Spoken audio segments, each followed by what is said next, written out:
Very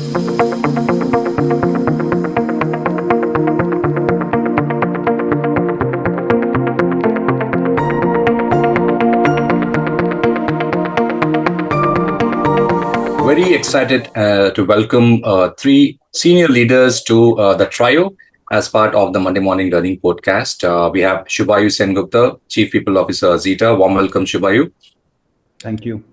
Pankaj Rai, Group Chief Data and Analytics Officer, Aditya Birla Group. Welcome, Pankaj. Thanks, Ravi. And very happy to have Nitin Sareen for the first time, Senior Vice President, MD, Consumer Analytics Executive, Wells Fargo. Warm welcome, Nitin. Thank you, Ravi. Excellent. Hi, Shubhayu. Hi, Pankaj. Hi. Hi. Excellent. So in this particular episode, we're looking at the human AI equation, human artificial intelligence equation, balancing the people, data, and decisions. We actually have three power themes quickly for the audience. The first one is talking about retaining the human in human resources. This will be led by Shubhayu. The second one is the strategic edge, navigating uncertainty with data, led by Pankaj. And third, artificial intelligence as a co-pilot, augmenting, not replacing human intelligence by Nitin Sareen. So let's jump right into the first question, Shubhayu, for you. The core idea is while data and analytics are shaping HR, the true essence of HR is people-first decision-making. And the question basically is around how do we ensure HR remains about people and not just numbers, Shubhayu? Yeah, I think great question, Ravi. Even I'm struggling with the answer, but I'll still take a stab at it. I think there are two elements to the question in my view, right? One is how are we using data analytics to take better people decisions?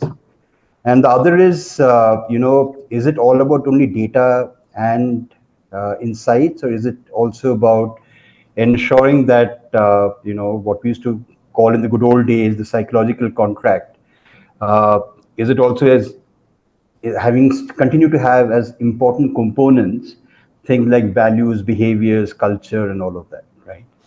So if I were to look at the first one, which is around decisioning, I'll just give you an example, right? I mean, today IPL is going on. There's also cricket, which happens internationally, globally, and there's enough and more data, right? I mean, you kind of run a data set on probables that you want to select for a team, and you'll get all the data about past performance against spin, I'm talking about batsmen, past performance against pace, past performance in this wicket condition in this country. All that is all readily available. So you just need to press a key, assuming you run the right query, and out comes the data. But you still need a selector. You still need a captain to decide the team. Why? Because it's just not about data. It's also about certain nuances which I don't think data can ever give you. Data will give you an indication, but ultimately you still need a captain or a coach or a selector to take that right call. So I think if you were to kind of extrapolate that example in the corporate, it's very similar, right? I mean, I've always maintained this, especially around a process which all of us love and hate, which is performance management, right? Now, why do you need managers? If you could put in data, you have got metrics that you are setting as targets. You got tools to collect the data. You got insights which you're deriving from the tool, and all you need to do is put in a rating. The entire automated performance management process throws out an overall rating. Why do you need a manager? Well, you need a manager because there are certain areas which can't be evaluated through just data and metrics, which is the how part of what you do. That doesn't change, right? Yeah. So I think it's a very important compass, data, to ensure that you have strong referencing and a tool that enables a manager to validate the decision, but ultimately the decision is the manager's. Absolutely. Right. So that's one part of the question that you or the statement that you made. The other is around the fact that you still need to bolster the psychological contract, considering that we're working across multiple generations, and this is something we keep talking about all the while. Yeah. Can you imagine? I'm running a team where 50% of my work, my own team, is 5 years older than my daughter. I work with a set of founders who are 10 years younger than me. right? Look at the breadth and the span of the people that I work with. But guess what? Something doesn't change, and it's completely agnostic of generation and all of that, skill sets, what jobs people do, which is that they're all human beings. They all want to be valued. They all want to be respected. All want to be appreciated. In the good old days in Wells Fargo, when we were designing a rewards and recognition framework, a leader and I felt that leaders don't need to be part of this framework because it's part of their job. I mean, one thing that it ensured that is I never got an award ever in Wells Fargo, but I think it was a very wrong construct. Every individual, whatever role you play, wants to be appreciated. Every person, agnostic of generation, wants to be respected. So unless you have an environment, an ecosystem that builds that entire environment where people feel valued, respected, which is where HR becomes very critical to be the conscience keeper of that culture, the custodian of that culture, I think you will lose the edge because every business is a people business and every person wants to be valued. So that would be my comment or my perspective on the 2 points that you raised, Ravi. Great, Shubhayu. Great insights over there. I think linking IPL is something which would connect with everyone. Thank you. Moving to the strategic edge, navigating uncertainty with data, Pankaj. The core idea basically is in an era of rapid change, strategy driven by data is a key to business resilience. So how do organizations make smarter, faster, and more adaptable decisions using analytics, according to you? Yeah. So I think this question comes up quite often these days that AI and some of these technologies are available, what to do with it, how to do with it, how to think about it. And to me, and there's a framework that we have kept in our company also, I think the way to think about it is that how do we reimagine whatever exists today, utilizing what new technology we have. So we have, let's say, like a supercomputer or whatever at our disposal. Now what do we want to do? It's almost like saying you have a genie and you can ask the genie what you want because it's capable of doing it. So I think therefore the focus shifts not from the delivery, but to the imagination area. Now, if you think about the past, and I think the future is, and the present is a bit different from the past, that we were in a bit of a scarcity era. And in the world of scarcity, a different mental model, a different approach works, which is required, which is to say, you have to spot trends. There are very few trends. If you spot the right trend, you go ahead, you get it, all of that. So all of us were sort of constrained by that, and therefore the waterfall model was the way to go. Continuous improvement was the way to go. So all of these things are a kind of a figment of a scarcity era where things are less. How do you prioritize? Where should you go? Even in education, my father prioritized engineering over something else and said you should do this and nothing else. We have all been used to prioritizing because there was scarcity. If you think about abundance, and to me, AI and many other things represent abundance of future, and we all talk about abundance. Peter Diamandis talks about it. There are other people who talk about this word growth mindset. To me, all of them mean the same. Basically, what they're saying, can you reimagine the new future? Because whatever you can imagine can be done. Technology exists. So I think the biggest issue now is this whole creative imagination of saying, what do I want to do? So the distinction between today's entrepreneurs and the past is that these guys, and if you look at the data, they're imagining things that the previous ones couldn't imagine because in that scarcity era, they couldn't have had the capital, they couldn't have had the technology, they couldn't have done it. So I do think that today, while database decision making is a enabler, I think the critical factor that is in my mind lacking is the ability to imagine. Because historically, that ability was not required. It's not part of the education system. It's not part of the family system. It's not even part of the company system because the seniors that there have all of us have grown there. So to me, I think we have to first acknowledge and recognize that there's many things possible. How do we develop that opportunity to experiment, fail, reinvent? And that's the other thing. Failure was not an option. When you have less resources, you are in a scarcity era. How can you fail? There's only so much resources now, and the cost of failure was very high. Now, cost of failure is pretty much very low. So I think it's a whole mindset change that is required. Technology is an enabler, and that's how we look at our own team, which are in this field, to say, talk to the businesses to say, let's together imagine a future which is totally impossible maybe from your perspective, and then let's try to get there because we believe all the technology and other things exist to get us there. So that's where I think the biggest muscle development is required on the creativity and imagining the future side. The other parts, I think, are by and large there, and we can develop them accordingly as we go along. Great points there, Pankaj. Uh, so, Nitin, we're looking at AI as the co-pilot, augmenting and not replacing human intelligence. So, the core idea here is AI is transforming industries, but the true power lies in its ability to augment human intelligence rather than replace it. So, according to you, how do we ensure AI enhances human potential rather than making people obsolete? Yeah. Thank you. Great question. And I'll probably take a little bit of a cue from both what Shubhayu said and Pankaj said and build on that. I think of the AI or the AI that is becoming available, fast becoming available to all of us as uh, a very smart campus grad. Shubhayu spoke about, his team is probably just a few years older to his daughter or younger to his daughter. I don't quite remember. But it's a very different kind of people that you work with when we get these fresh, young, bright, excited minds from a campus. And we know they've gone through fantastic schools. They've had a very good learning experience. And they come with a lot of chops and technical knowledge and the desire to do that. What they sometimes lack is the context. What in the organization is really required? What is the organization structure? What are the focus? What are the priorities? What does this function do? What does that function do? And we actually bring them on and we give them a bit of a primer, a training, and let them get accustomed and seasoned into the organization. And that's where when we see a lot of value coming out of them. Right? We've all been through that. We've all been through that ourselves, and we've had teams where we've hired from campus, and we've seen a lot of value that comes out of that. I think of these AI solutions today as these super excited, high-powered, high-calibered young guys.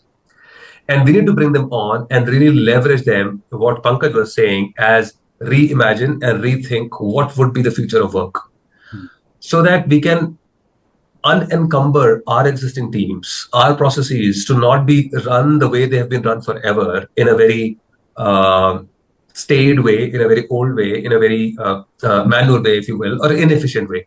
And if we think of that, then we can bring these AI solutions, agents, bots, whatever, or LLMs, or things which are becoming fast available as open source models, and really get them into this training mode, train them, give them the right perspective, give them the right question to think about, and you will start to see a lot of unlock of value, unlock of potential. And that is really where they will start to augment what the businesses want to do, what the humans want to do, and really use them as their efficiency multipliers, force multipliers, rather than anything else. So that's how I think about it. And that's how I'm also channelizing my teams and my own group and function. Of course, I cannot really double click on that because of the restrictions that I have on what I can and cannot share. But in terms of a general framework, that's exactly how I think about it. And that's how we're actually going down the journey as well.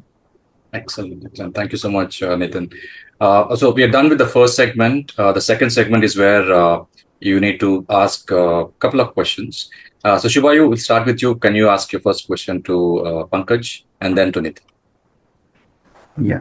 So Pankaj, I think, and this is something which is quite an interesting aspect of this conversation, right? I've always wanted to have Pankaj Rai sitting across me and being, I'm kind of asking him questions. So thanks for the opportunity, Ravi. So Pankaj, one of the things that I've always thought about with all this AI, and I'll give you an example, right? So my daughter writes very well, and a lot of her learning has been through projects, which requires completion of project work and project reports to be submitted. And because she writes well, oftentimes it happens that there's a check which happens these days, because a lot of the project work is now being ChatGPT generated. So the colleges are also checking on that, right?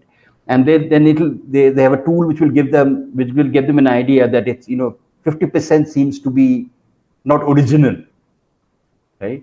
So here is someone who is actually writing on her own because she writes well, but she might be getting into the trap because a lot of people are just using ChatGPT.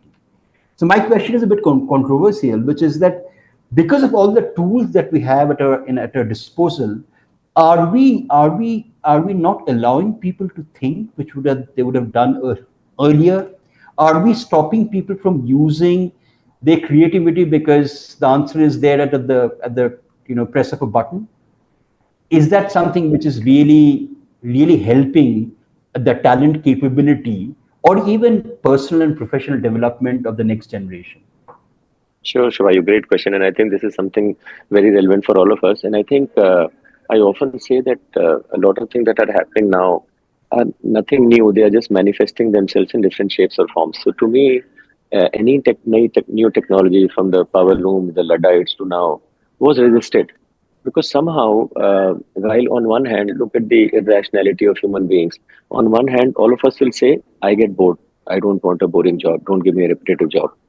And on the other hand, the repetitive job is the only one, by and large, which is getting automated. People saying, "Arey, this fellow is taking away my job." So I keep telling them that you didn't want the boring job. No, you wanted the creative part.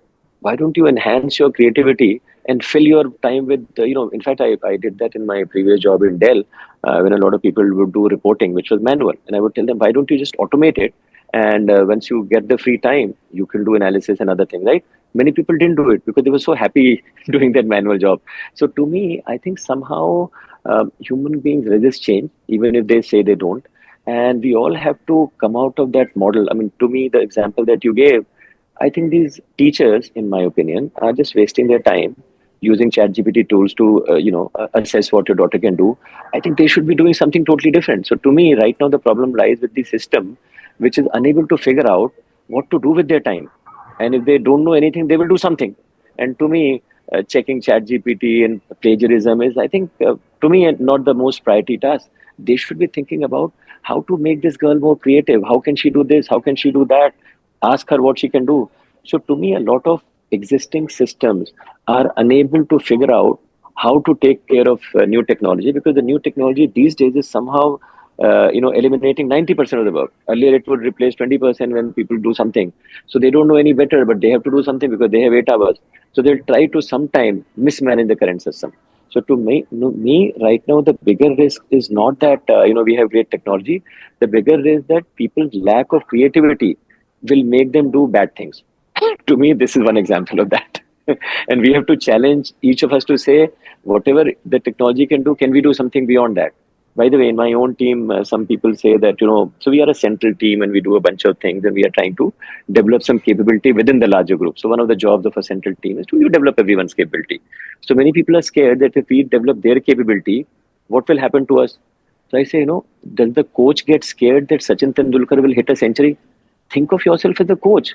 You will coach more people, or you will go to a higher level and coach Sachin Tendulkar to become something more than that, or whatever it is, or get someone else to become that. So sometimes I think our interpretation itself has to evolve, and many a times our fixed mindset is making us, think about the same thing in the same way. At every level, we have to keep evolving, and therefore I keep saying that we have to. The best answer I can think of is think of ourselves as a product, think of every system as a product. Have a 2 week sprint, you have to keep adding features. So you have to keep enhancing, keep evolving. Even your thought process, the same question you can't ask next year. It has to be a different question. Probably that is the way we have to look at ourselves. So we have a 3W framework actually. Ways of thinking, ways of working, ways of doing. I'm saying ways of doing is the technical part. Ways of working is how you organize yourself. Ways of thinking is what questions you ask.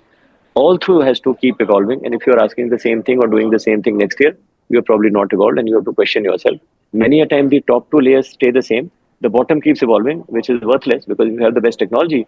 But if your ways of thinking and working are not evolving, then where do you go? And it is sort of similar to the Simon Sinek golden circle, that unless you evolve your why and how, the what itself won't change and things like that. So that's what my thinking is, Shubhayu. I don't know whether this resonates with your question. No, I think perfect. I think my worry has been very similar, right? Because I see that today's generation, or all of us who have technology at our fingertips, perhaps in some senses are being lazy with their thinking abilities. Of course, I've reached a stage in life where I don't know whether I can think anymore. But if the young population, which is armed with so much of knowledge and information, I in fact I call them the generation which exhibits informed audacity. They have so much of knowledge, and they're also audacious positively because they have the knowledge, right? But also inadvertently, are we creating a generation where there's now not using creativity thinking because everything is at the fingertips? So in the good old days, if you had a mathematical problem, we would use a piece of paper and a pen to work it out, sometimes in our mind as well. Then calculators came in, then scientific calculators came in, right? So while they're enablers, but if we just use them in a particular manner, does it kind of come in the way and inhibit the reasoning, thinking, logical deducing, and stuff like that? But thanks, Pankaj. Look at our question Yeah. papers. Look at the way we judge people. There's a format. We ask questions. We say there are these 8 questions, answer 5, whatever. Right? That's how these questions are. I mean, I tell people that if I was to set a maths question paper, I will say, what do you think are the best 5 problems that you think you would like to solve using math? And now solve them. 70% weightage I'll give you to the problem that you chose, 30% to the solution, and something like that, right? So can someone have a question paper to say, let's say 10 years ago, to say, imagine if we have to make an automobile which does not have an IC engine, what would you look like? Would people have come up with the Tesla?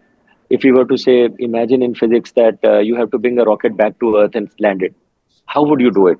So I think, and I'm just using Musk's example because he has done some phenomenal things, but you can ask these types of open-ended questions, and the answers to these don't exist anywhere. I mean, there may be some ideas that they can gain from ChatGPT. So I think that we have to change the question that we ask around us, and that is probably the best way to utilize some of these new things. Otherwise, we are going in the wrong path. Absolutely. Thank you. Absolutely. Thank you. Yes. So, Nitin, one thing I must mention, that while we haven't met face to face, one thing I definitely envy is that you're the only person sitting in a Wells Fargo office. While the rest Yeah, of it's a us nice all, one. We also have a new add, building now. I know. Adding to the traffic woes outside our house, but yeah, but it's a nice building, I'm sure. Don't blame me for that. Yeah.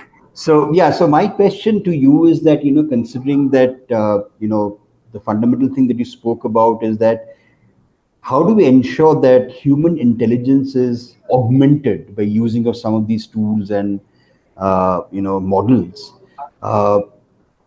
What, in your view, considering that human beings are fundamentally social animals, right? There is still interaction required, there's still conversation which is required. Are we creating a generation which is becoming very alienated within their own social structure? So what I mean is that, a product guy comes to work, sits in front of the laptop, is constantly working with multiple tools and techniques and products themselves, and they're not really having conversation so much. I mean, all the technology that is coming. I mean, look at a family sitting in a restaurant. Everyone is on their device. They don't talk to each other. Yeah. Right. So, is this something which you experience in your work environment, that is actually creating dehumanizing humans, which is not necessarily good for individual personal well-being, but also us as a society? Yeah. I think what you're saying is true, very true. It's already happening. We see that day in, day out around all of us, professional, personal. And I think we also have to sort of go back and think about, we are in a point of time where the point of time is where this is really the norm. And if people are not using it, if our kids are not using it, I think they're probably not leveraging the technology to the best of their knowledge. It's just the way the world has evolved. If you think about how our parents grew, when they looked at how we were playing, how we were interacting with our friends, it was not exactly the same. And we would always hear from our parents, hey, you are not doing it this way. This is probably a better way of doing it. But did we listen to them? No. We had a different way of interacting with our friends. We had a different way of interacting with our social circles. And we survived and thrived because the world around us was changing. We had video games, which our parents didn't have. We had some other things to play with, which our parents didn't have. Now, we are basically overlaying our definition of the world to the next generation, to the next generation of workforce, as well as to the next generation around us. But is that true? I think we have to question ourselves, because the world around them is changing, the technology is changing, the way they interact is changing. We probably are holding a very different yardstick of human to human interaction and the social interaction in our minds because we believe that is the truth. But is that really the truth? Maybe the truth has changed and we haven't yet caught up to that, because the world, the way it's evolving, at the pace and at the direction it is going, it is going to be very different, which we have not been able to fathom and think about. And we will probably be the aliens. We will probably be the ones who are going to catch up to that at a point of time. And the next generation is already living that and redefining that. Because if we continue to hold the same parameters, same yardsticks, we'll probably not be able to make progress. Now, I'm not by any means saying that being glued to your device all the time is good, because, of course, it clutters your brain. It has other implications on mental, physical, all sorts of health.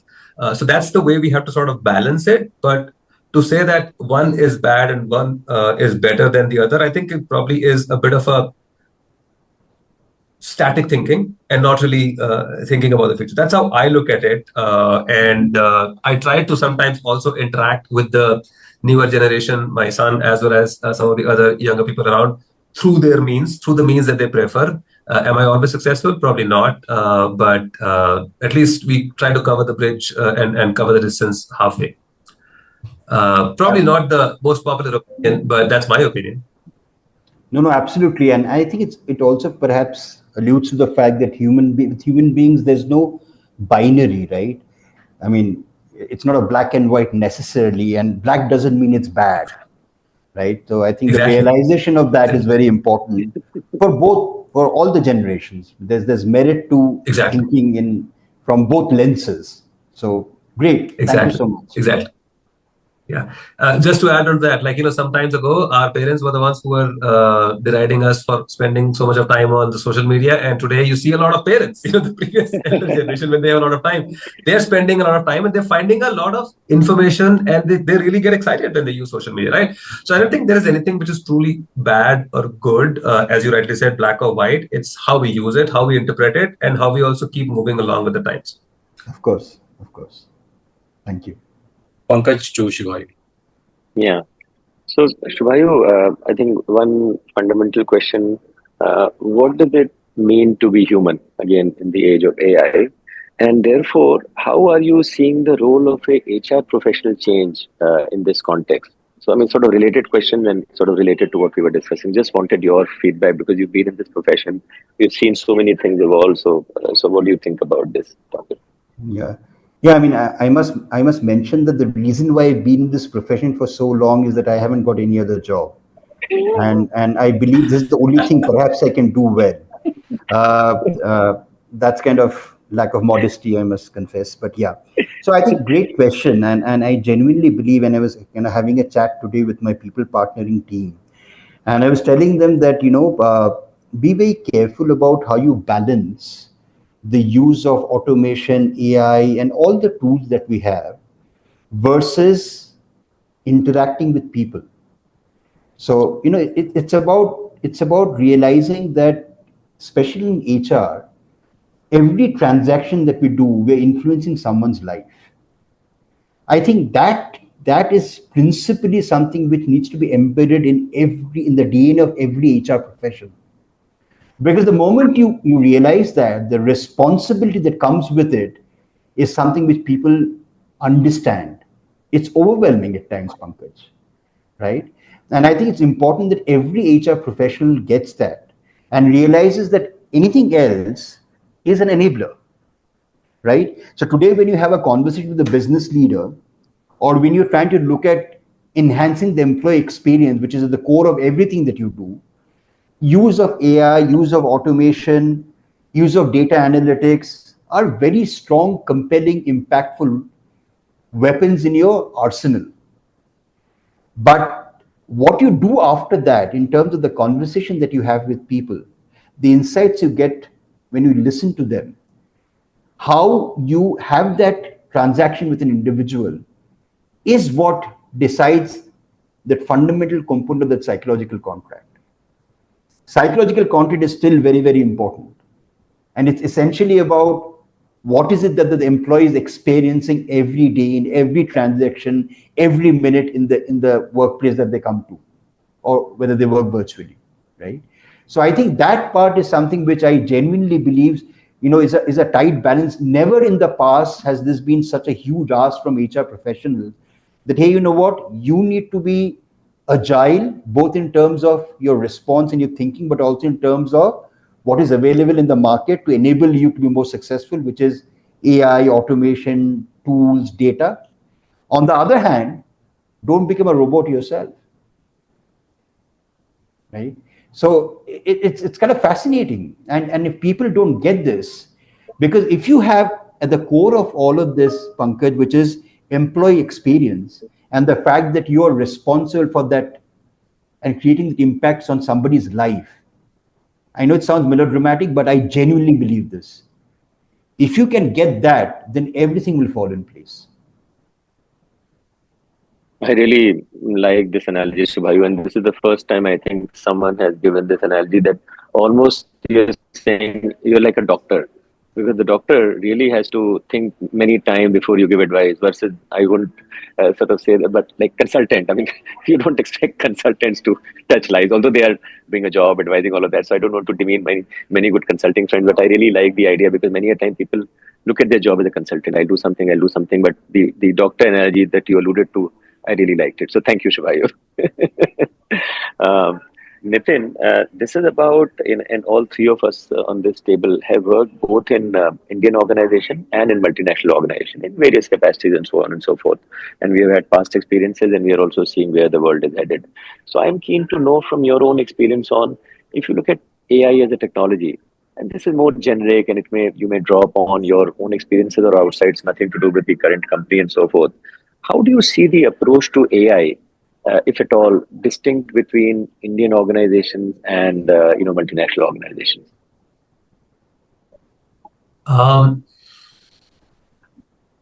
I believe, Pankaj,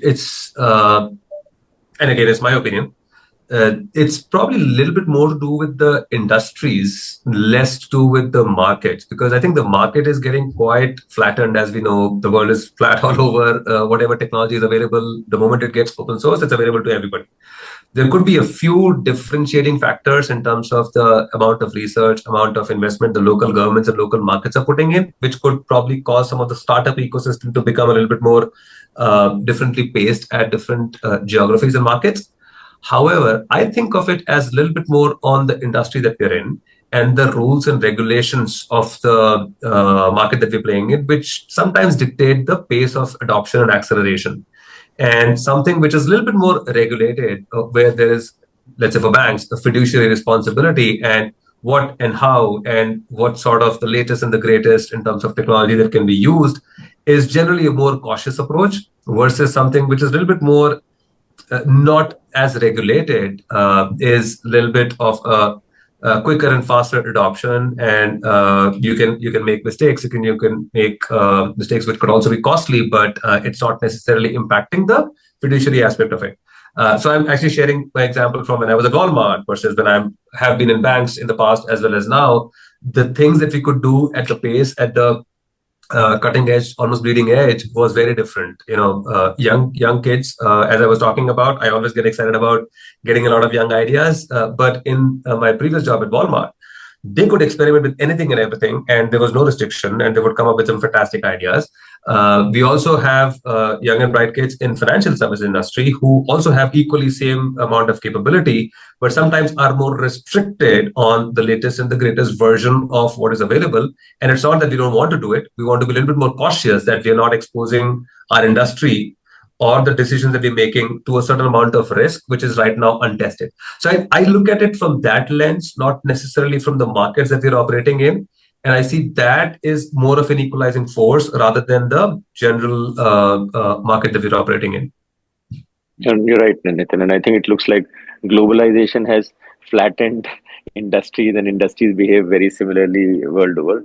Although there's a certain Agent Orange trying to change that, but yeah, despite that, so far it's all good. Yeah. Thank you. Yeah.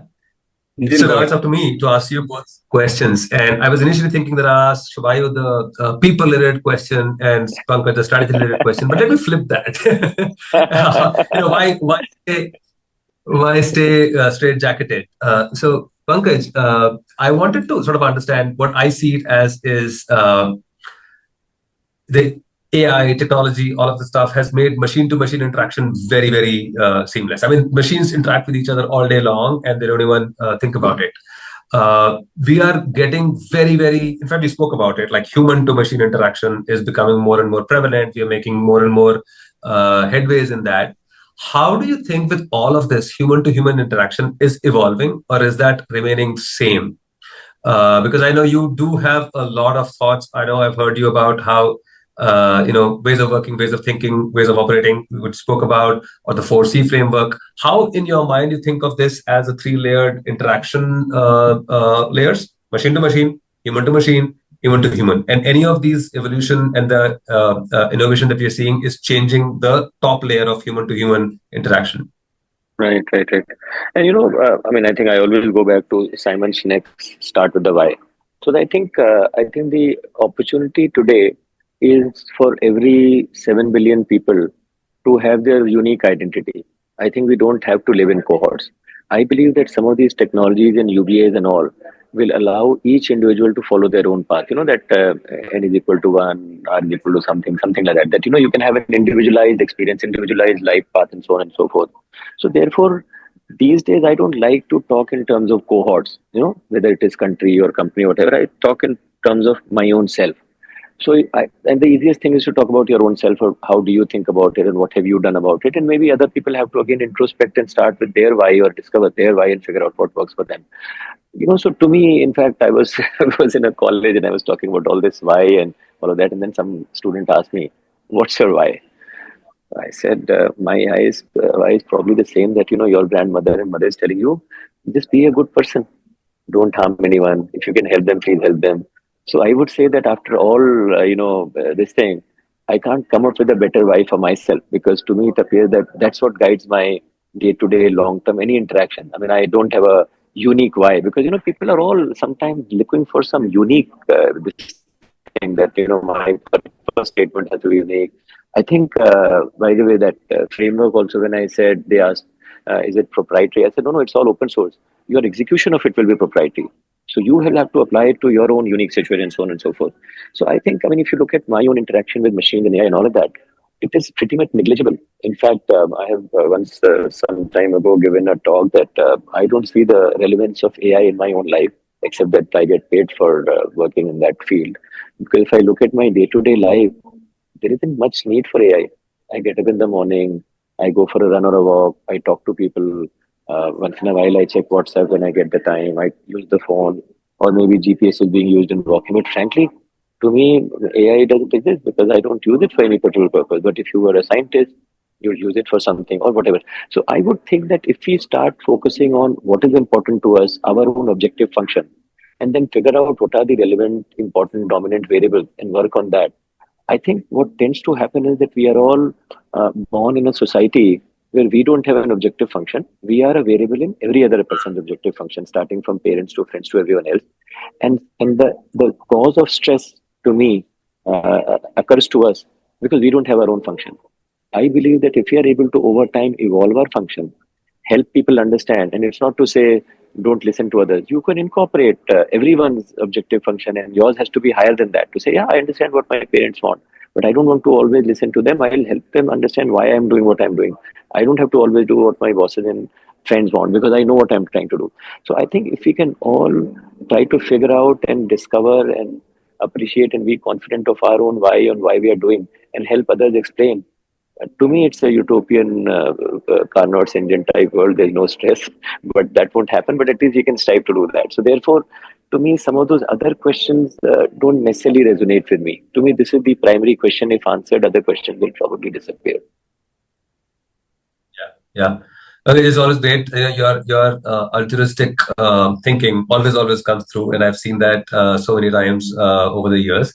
Fantastic. And I wish more people start thinking like that, and they are the ones who are really shaping and taking the general direction of AI, because there's a big fear in all our minds is where is AI going to go, and is it going to be taking over the world and doing the wrong kind of things. If we have the right objective function for humans, which then gets transported to the objective function for the machines, I think we'll probably be in a better world rather than the worst. But thank you.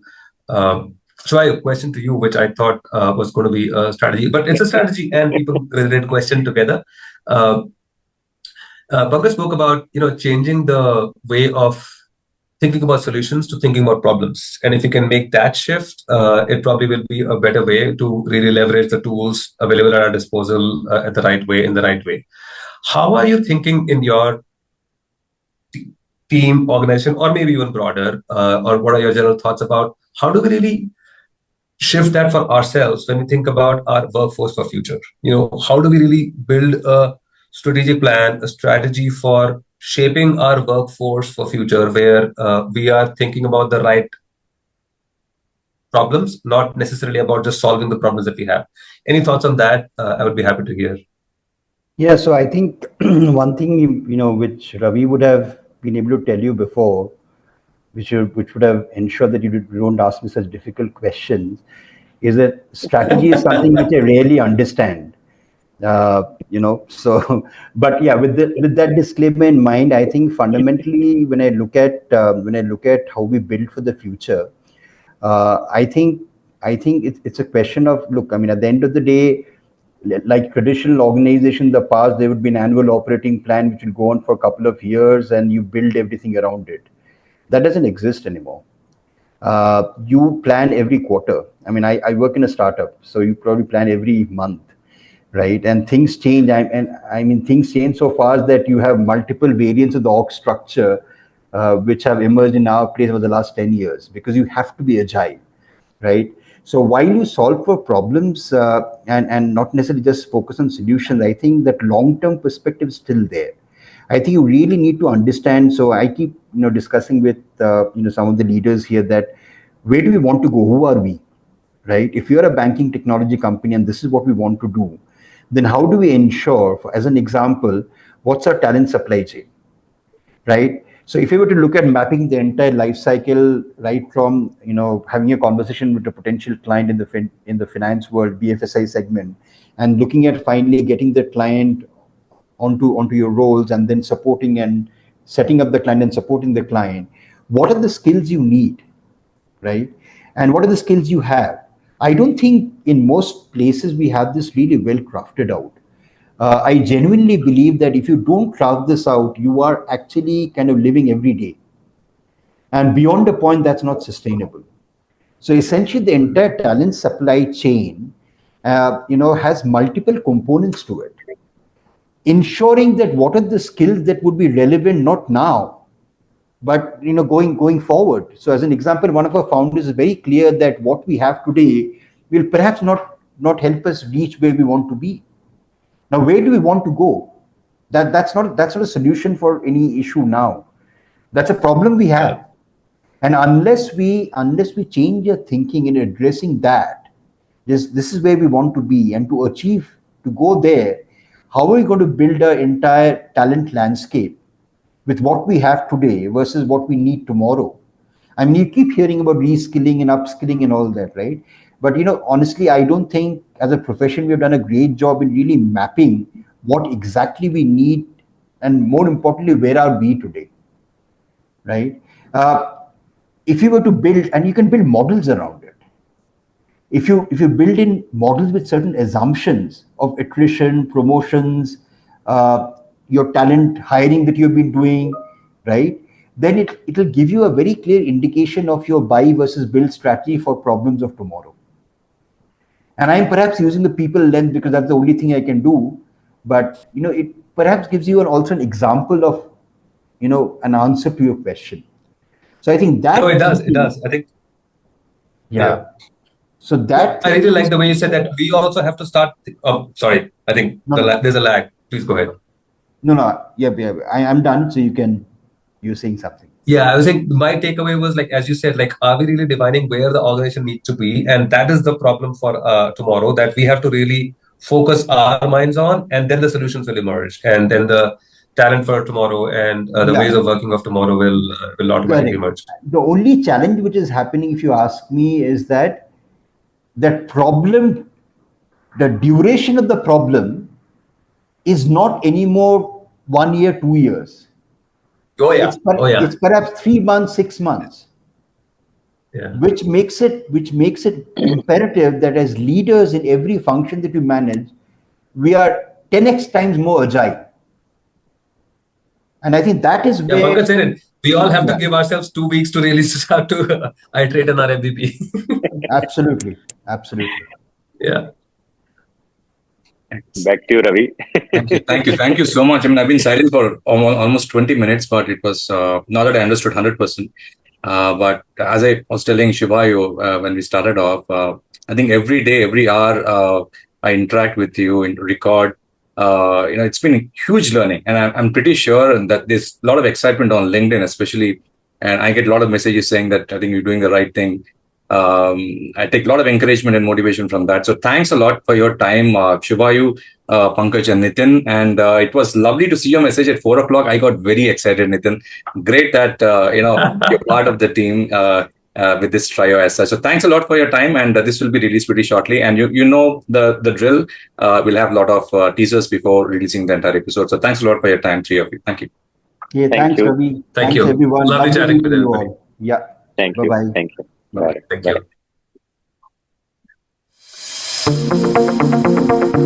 you.